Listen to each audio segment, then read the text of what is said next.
Radio Lime News Update. Brought to you by Josco jewellers ഷോറൂമുകളിൽ സ്വർണ്ണ വജ്രാഭരണങ്ങൾക്ക് ഓഫറുകളുടെയും സമ്മാനങ്ങളുടെയും വിരുന്നൊരുക്കി ജൂൺ 21 മുതൽ grand NRI golden fest.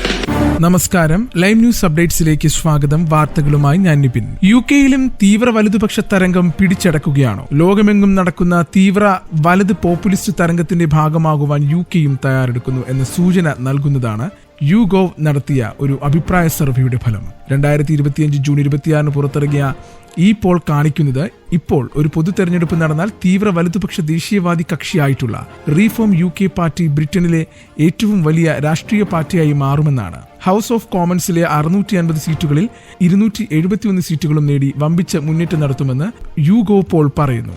Brexit പ്രശ്നങ്ങൾക്കിടയിൽ തീവ്ര നിലപാടുകളുമായി 2018 രൂപീകരിക്കപ്പെട്ട ബ്രെക്സിറ്റ് പാർട്ടിയാണ് പിന്നീട് പല രൂപാന്തരങ്ങൾക്ക് വിധേയമായി ഇപ്പോൾ റീഫോം UK എന്ന പാർട്ടിയായി മാറിയിരിക്കുന്നത്. പലപ്പോഴായി യുകെയിൽ തീവ്ര വലതുപക്ഷം വളർന്നു വന്നിട്ടുണ്ടെങ്കിലും ആധികാരിക ശക്തിയായി മാറിയിട്ടില്ല. ബോറിസ് ജോൺസന്റെ കാലയളവിൽ തീവ്ര ദേശീയതയിലേക്ക് UK പോകുന്നതായി രാഷ്ട്രീയ നിരീക്ഷകർ ചൂണ്ടിക്കാട്ടിയിരുന്നു.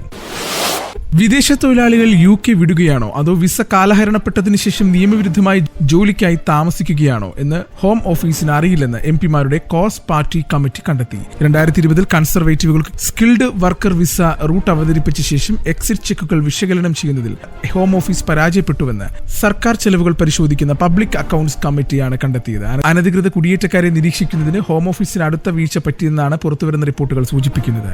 ആകെ യൂറോപ്യൻ യൂണിയനിൽ നിന്ന് പുറത്തുപോയതിനു ശേഷം skilled worker visa route tier 2 work വിസയ്ക്ക് പകരമായി മാറി. 2020 കൺസർവേറ്റീവുകൾക്ക് കീഴിൽ സ്കിൽഡ് വർക്കർ വിസ റൂട്ട് അവതരിപ്പിച്ചതിനു ശേഷം എക്സിറ്റ് ചെക്കുകൾ വിശകലനം ചെയ്യുന്നതിൽ ഹോം ഓഫീസ് പരാജയപ്പെട്ടുവെന്ന് സർക്കാർ ചെലവുകൾ പരിശോധിക്കുന്ന പബ്ലിക് അക്കൌണ്ട്സ് കമ്മിറ്റിയാണ് കണ്ടെത്തിയത്. അനധികൃത കുടിയേറ്റക്കാരെ നിരീക്ഷിക്കുന്നതിന് ഹോം ഓഫീസിന് കടുത്ത വീഴ്ച പറ്റിയതാണ് പുറത്തുവരുന്ന റിപ്പോർട്ടുകൾ സൂചിപ്പിക്കുന്നത്. ആകെ യൂറോപ്യൻ യൂണിയനിൽ നിന്ന് പുറത്തുപോയതിനു ശേഷം skilled worker visa route tier 2 work വിസയ്ക്ക് പകരമായി മാറി. 2020 ഡിസംബറിൽ ആരംഭിച്ചതിനും 2024 അവസാനത്തിനുമിടയിൽ ഏകദേശം 1.18 ദശലക്ഷം ആളുകളാണ് ഈ വിഭാഗത്തിൽ യുകെയിലേക്ക് വരുവാൻ അപേക്ഷിച്ചത്. ഇംഗ്ലണ്ടിലെയും യൂറോപ്പിലെയും ഫുട്ബോൾ പ്രേമികളെ ഒന്നാകെ കണ്ണീരിലാഴ്ത്തിയാണ് ജോട്ടയുടെ മടക്കം. 2 ആഴ്ച മുമ്പ് വിജയ ഗോളിലൂടെ പോർച്ചുഗലിനെ യുവേഫ നേഷൻസ് ലീഗിൽ ചാമ്പ്യന്മാരാക്കിയതിന്റെ ആഘോഷത്തിലായിരുന്നു പോർച്ചുഗലിന്റെയും ലിവർപൂളിന്റെയും ഫോർവേഡായ ഡിയോഗോ ജോട്ടെ. ഇതിനിടെ തന്റെ ദീർഘകാല പ്രണയിനിയായ റൂത്ത് കാർഡോസുമായുള്ള വിവാഹവും നടത്തി. കേവലം 11 ദിവസം മുമ്പായിരുന്നു ഇരുവരുടെയും വിവാഹം നടന്നത്. ഈ ബന്ധത്തിൽ ഇവർക്ക് 3 കുട്ടികളുമുണ്ട്. വിവാഹത്തിന്റെയും നേഷൻസ് ലീഗ് വിജയത്തിന്റെയും ആഘോഷങ്ങൾ പൂർത്തിയാക്കി സഹോദരൻ ആൻഡ്രേ സിൽവയ്ക്കൊപ്പം സ്വന്തം ലംബോഗിനിയിൽ ഇംഗ്ലണ്ടിലേക്ക് മടങ്ങുന്നതിനിടെയാണ് റോഡ് അപകടത്തിൽ ഇരുവരും മരണപ്പെട്ടത്. കേവലം 28 വയസ്സ് മാത്രം പ്രായമുള്ളപ്പോൾ ലഭിച്ച മരണത്തിന്റെ ചുവപ്പ് കാർഡ്. ജോട്ടോയ്ക്ക് റേഡിയോ ലൈമിന്റെ ആദരാഞ്ജലികൾ. ഇനി നാട്ടിലെ വാർത്തകൾ.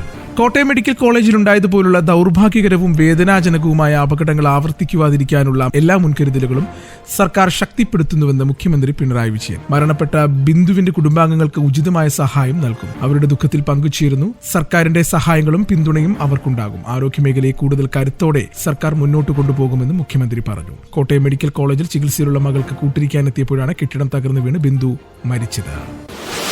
ആശുപത്രിയിൽ ചികിത്സയിൽ കഴിയുന്ന മുൻ മുഖ്യമന്ത്രി VS അച്യുതാനന്ദന്റെ ആരോഗ്യനില മെച്ചപ്പെട്ടു. മെഡിക്കൽ ഉപകരണങ്ങളുടെ സഹായമില്ലാതെ VS സ്വയം ശ്വസിച്ചു തുടങ്ങിയതായി അദ്ദേഹത്തിന്റെ പേഴ്സണൽ സ്റ്റാഫ് അംഗമായിരുന്ന VK ശശിധരൻ സമൂഹമാധ്യമത്തിൽ കുറിച്ചു. വെന്റിലേറ്ററിന്റെ സഹായം ഇപ്പോൾ ആവശ്യമായി വരുന്നില്ലെന്നും അദ്ദേഹം പറഞ്ഞു.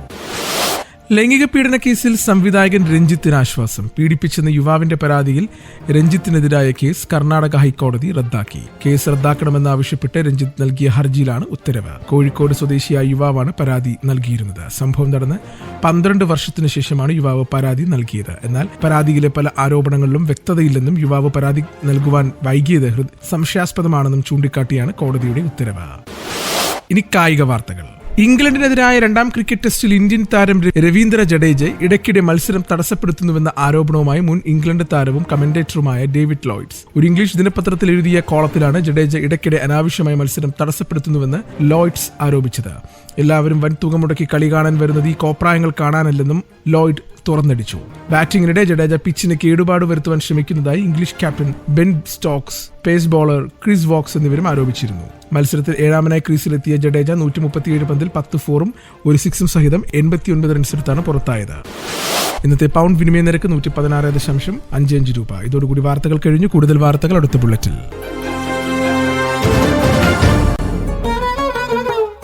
കൂടുതൽ വാർത്തകൾക്കും വിശേഷങ്ങൾക്കുമായി